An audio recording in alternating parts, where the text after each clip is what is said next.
You're not a model. Data does not compute.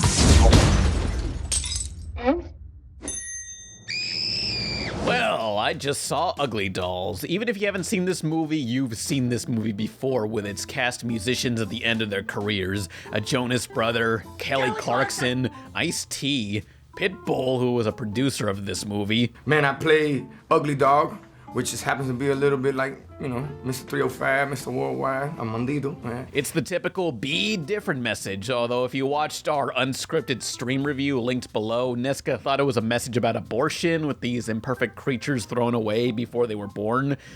I don't know about that. Ugly Dolls is based on a toy line I barely remember existing. It's a story taking us to Uglyville, where this talking kidney dreams of more in her life. Her and her friends venture off and find a town of perfect human dolls. Those human dolls are learning to be the perfect toy so they can be one day bought and played with.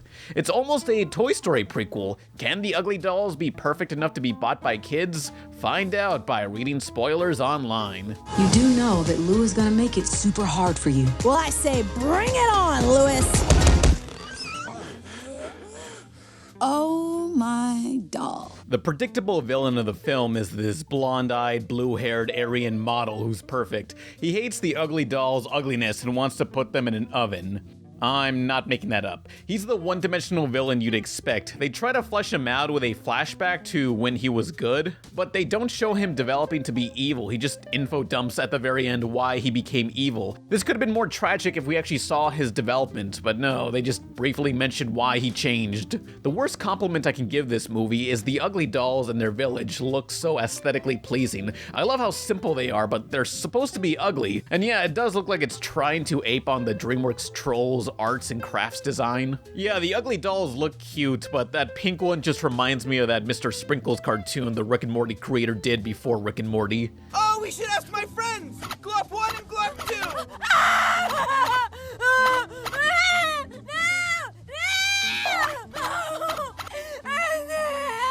While the Ugly Doll Society looks nice for the wrong reasons, the Perfect Human Society is too sterile. They literally repeat the same houses and characters in that location. It looks cheap, but it does fit the themes. This movie is by RealFX, a smaller studio who apparently couldn't afford to make backgrounds. Yeah, 2 musical numbers had the characters standing in either space or a 2D polka dot backdrop for the entire song. I think a lot of us are guilty of that. It's the movie equivalent of saying, hey, I drew this and want to upload it to Twitter.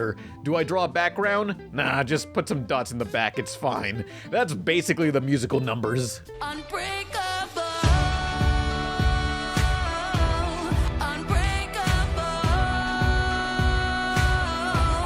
But how's the music? Well, it's catchy, I guess. You know, it all sounds like standard pop songs, which represents the movie, just standard. Robert Rodriguez was going to direct this film, but just became a producer and has a story credit. His other kids' movies, like Spy Kids, are complete acid trips, while Ugly Dolls is just a movie. It's not good or laughably bad, it's just boring. The theater had a few families and hardly any laughs were chuckled. Don't bother with Ugly Dolls. Oh, but I have a spoiler. At the end of the film, they have a portal that'll take them to the human world to be sold as toys. They have a song about how they can play with humans by day and come back to Uglyville by night. Yet right after the song, they have a tiny bit of drama where they're worried the pink doll won't ever come back to see her friends. Like, why wouldn't she? It doesn't make sense. And how do they re-enter the portals from the human world? I don't know. Just forget this movie. Hard pass. Whatever, you perfection dolls. You wouldn't know cool if it was standing right in front of you, which is exactly where I'm standing right now. That was my best line. Don't miss Ugly Dolls in theaters May 3rd.